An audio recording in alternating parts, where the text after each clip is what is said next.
Hi, this is a lecture on atmospheric absorption, and it forms part of the undergraduate honours option in remote sensing of global change. Now this is a graph showing the energy lost as it's passing through the atmosphere. It's just a rough diagram. I haven't put any numbers on here. I want you to just get a sense of the general trend of this graph. And we looked a little bit at it in the lectures. You notice the axis at the bottom here is the wavelength going one direction, or increasing energy from left to right. And just for reference, I've put in the visible part of the spectrum there so you can see the little rainbow colours. So off the end of that to the very far right of the diagram, we're going into the ultraviolet, which is no longer, our eyes are no longer sensitive to that part of the electromagnetic spectrum. And then below that, into increasing wavelength, we go off the red end of the visible part of the spectrum into the near infrared, NIR, then into thermal infrared, which is primarily originating from objects of temperatures of a few degrees C. And as we get to longer and longer wavelengths, we get into the microwave region, and then radio waves right off the end of that. So microwaves are up to a few centimeters in wavelength. Now what this graph is showing is how much energy is lost in passing through the atmosphere. What we can also show in this diagram, the sort of typical language used in climate change, looking at the greenhouse effect, as we think about shortwave, which is really into sort of the visible, a little bit into the near infrared. So it's shorter wavelengths, high energy radiation coming in from the sun. And we talk about the long wave part of the electromagnetic spectrum, which is really talking about the thermal infrared. It's not really referring to the microwaves much, because in the context of climate change we're really interested in that shortwave, long wave distinction.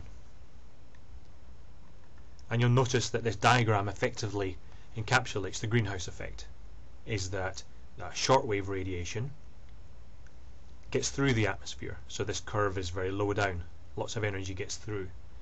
But at the long wave part of this spectrum, there's lots of loss of the energy passing through. The energy in that electromagnetic radiation is actually being absorbed by the atmosphere. So shortwave radiation comes in from the sun, warms up the Earth's surface, but that emitted radiation in the long waves doesn't get through the atmosphere. Now just to give you a visual interpretation of what this diagram means, here's the Earth completely cloud free, and what I've just done is turned that diagram very roughly into sort of opacity. So the opaque bits on this overlay here is where you can't see through the atmosphere, so all the energy is being lost. But there are gaps here where the opacity is quite low, the atmosphere is quite transparent, and you can now see through down to the surface. You can see in the visible part of the spectrum it's very clear. We're assuming there's no clouds here, of course. And right down into the microwave part of the spectrum it's also very clear. So these are the two main parts of the electromagnetic spectrum where we would consider using satellites making measurements at these wavelengths to look at the Earth's surface. And that's why we refer to these areas as atmospheric windows. The atmospheric walls are where the atmosphere is blocking all that energy, it's absorbing it all. So that lots of the energy is being lost when it's being passed, when it's passing through the atmosphere. And this diagram is just trying to represent that. So the atmospheric walls you can't see through, the atmospheric windows you can. In the near infrared, this is going to be a challenging place when we try to look at thermal measurements of the Earth's surface, to say look at sea surface temperature, because we want to try to look through some of these narrow windows and see through down to the Earth's surface. If you want to measure properties of the atmosphere, of course, is that you might look at these areas which are kind of moving between atmospheric windows and atmospheric walls, because they are giving you a variety of different depths into the atmosphere. If you look make measurements just in the atmospheric walls, you're actually seeing just the top of the atmosphere, because the atmosphere then becomes so thick that any radiation from deep into the atmosphere doesn't reach the top of the atmosphere. So you're only really seeing the top of the atmosphere. So let's try and in this little video lecture I want to look a bit more detail about where the shape of this curve comes from. If it helps you, you can turn this diagram and flip it on its head, and then we're actually looking at this is the energy that passes through the atmosphere. So in the thermal infrared here in the atmospheric wall, no energy is passing through, whereas the atmospheric windows, lots of energy is passing through. You'll see different versions of this diagram drawn in different directions, either increasing wavelength or increasing frequency. Sometimes it's the amount of loss through the atmosphere, sometimes it's how much energy gets through. So the opacity versus the transparency. So always be careful to look at the axes of any diagrams you see in any of the textbooks, because they may well be drawn in a very different way. Let's think of electromagnetic radiation for a minute. Electromagnetic radiation is conceptually something that's very difficult to imagine.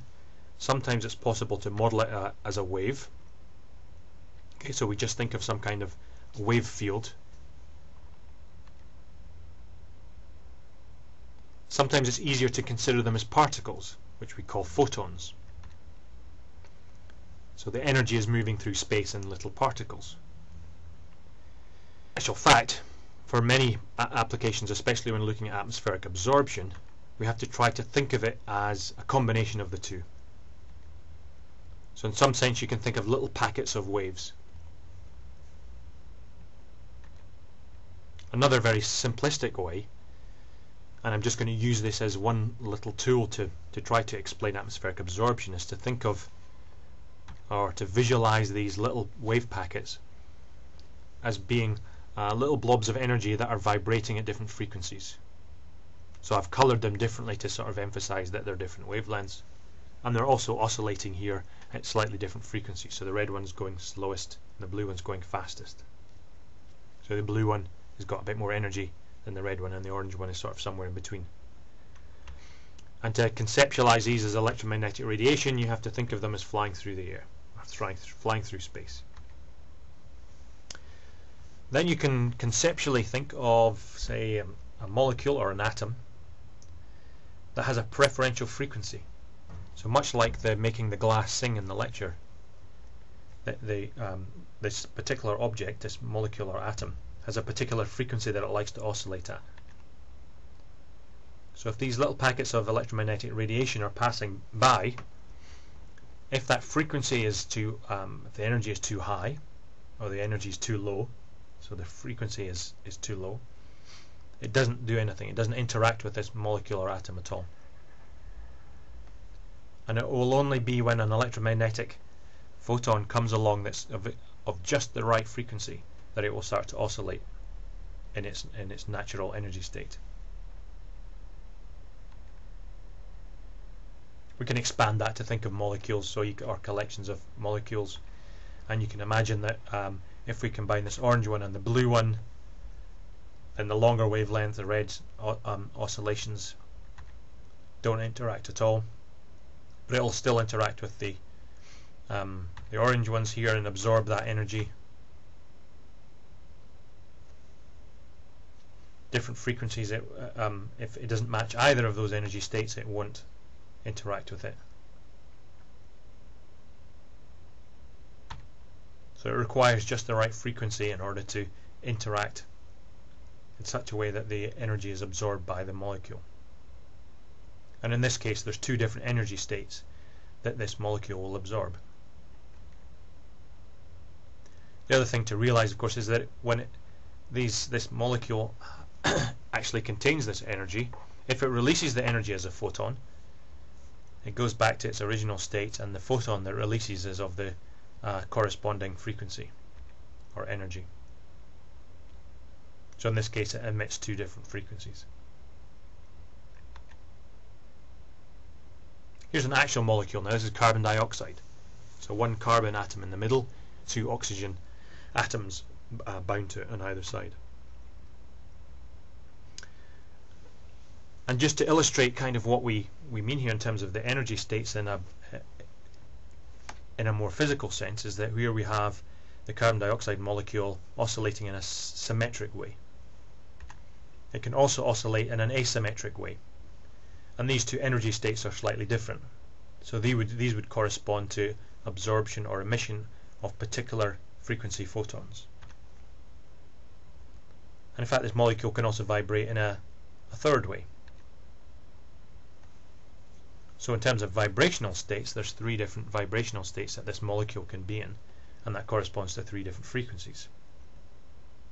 And we'll see in a later slide that vibrational energy states are not the only energy states that a molecule or an atom can be in. We can also look at electrons.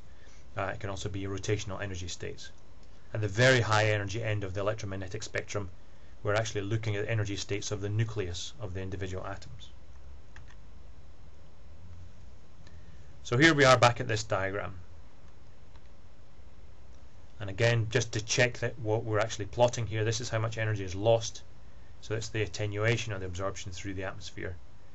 And we're just using carbon dioxide here that doesn't correspond necessarily to a real line, but we're just using it as illustration. So what we have with this carbon dioxide molecule is that we have, at a particular frequency, the carbon dioxide molecules want to absorb the electromagnetic radiation. So at that one frequency, this line that's drawn here, the absorption is very high. And this is what we refer to as a spectral line. And in this case, it's a spectral absorption line. Now, in fact, it's not an infinitely thin line. There are a number of reasons that I'll leave you to find out in the lectures or by broader reading to realize that the line itself actually has a bit of a thickness to it, has a dimension that crosses a range of frequencies. But it's very close to being just a particular frequency. Now in this case the absorption is very high, so we can imagine in this particular lump of gas that we're passing electromagnetic radiation through, with lots of carbon dioxide at this particular frequency, lots of energy is going to be absorbed.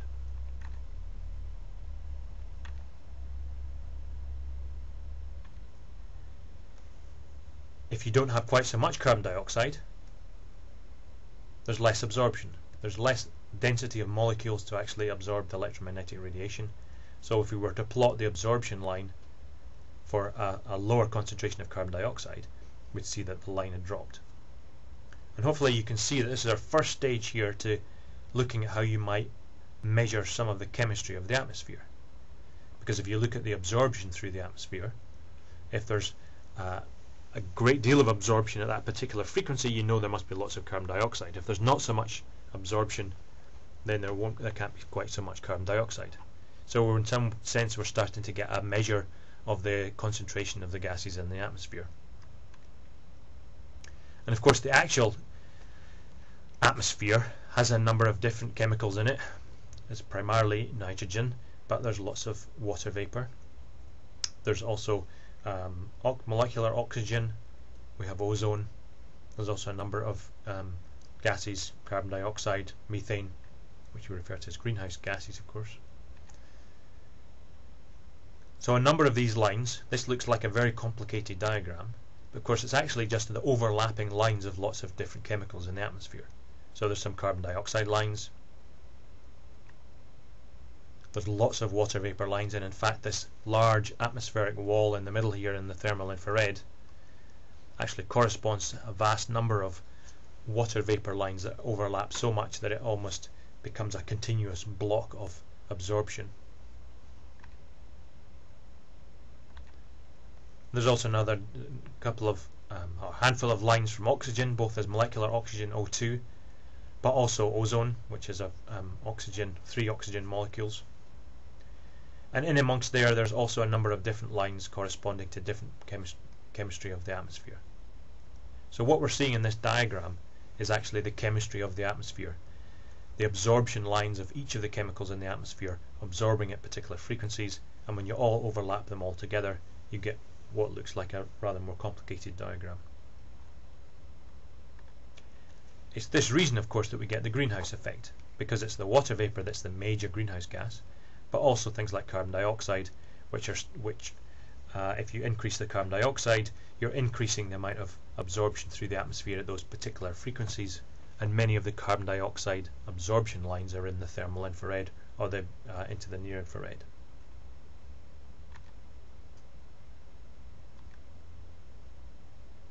Now I mentioned that it wasn't just vibrational states, it's also electrical states of electrons in orbits. The rotational states tend to be more into the microwave part of the spectrum. Once you're in the visible and the near infrared, we're looking more at electron orbits and the thermal infrared. So here we have our rotating electron. The yellow circle is our electron in this second highest orbit here. An electromagnetic photon comes in, it imparts the energy to the electron, and the electron jumps to a higher orbit.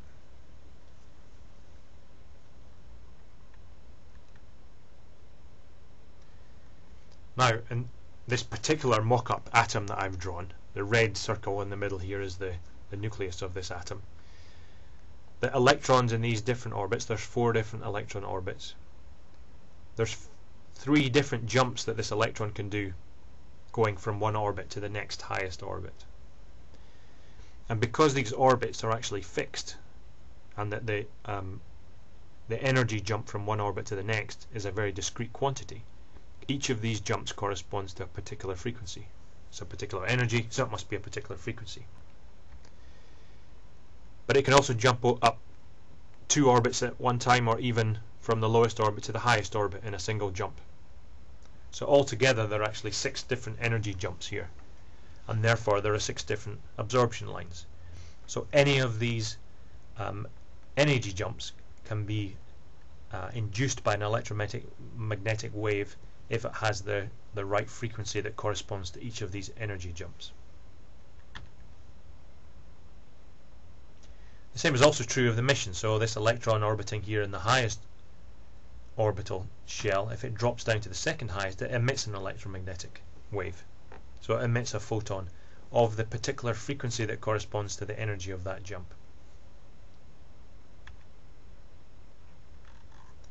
So in terms of the emission lines, in terms of going from a high energy state to a lower energy state, there's also 6 different ways it can jump.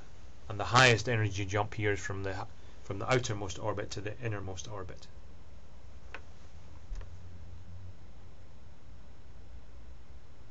Now if we consider the spectral emission line, and we're just happy to be taking carbon dioxide as an example. It's not a particular line at a particular frequency, it's just for illustrative purposes.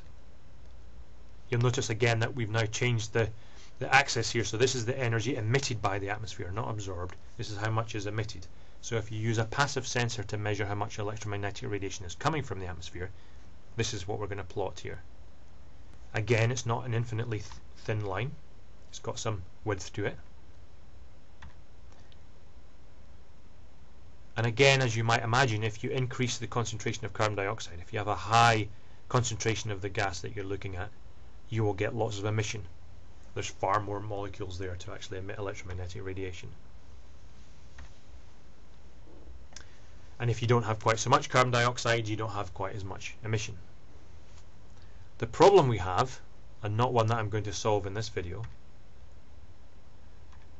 is that these 2 extremes also correspond to hotter or colder carbon dioxide. So if the gas is very hot, it will also emit more electromagnetic radiation at that particular frequency, because the molecules, the carbon dioxide molecules, if they're in a gas that is hotter, are moving about faster, they have higher kinetic energy, and as they do that they knock into each other and actually knock the electrons into higher energy states, or they knock the whole molecule into a higher vibrational or rotational energy state, and so it emits more photons as the electrons drop down to lower energy levels. So these are the 2 problems that I'm going to leave you with. One is to think about what are the physical properties of the atmosphere that influences the breadth or the thickness of the line, both emission lines and absorption lines. And also, if you're measuring atmospheric emission, how do you differentiate between increased concentration of a specific gas and an increased temperature? Because in both cases, either increasing the concentration or increasing the temperature will increase the total amount of electromagnetic radiation that's emitted at that particular frequency.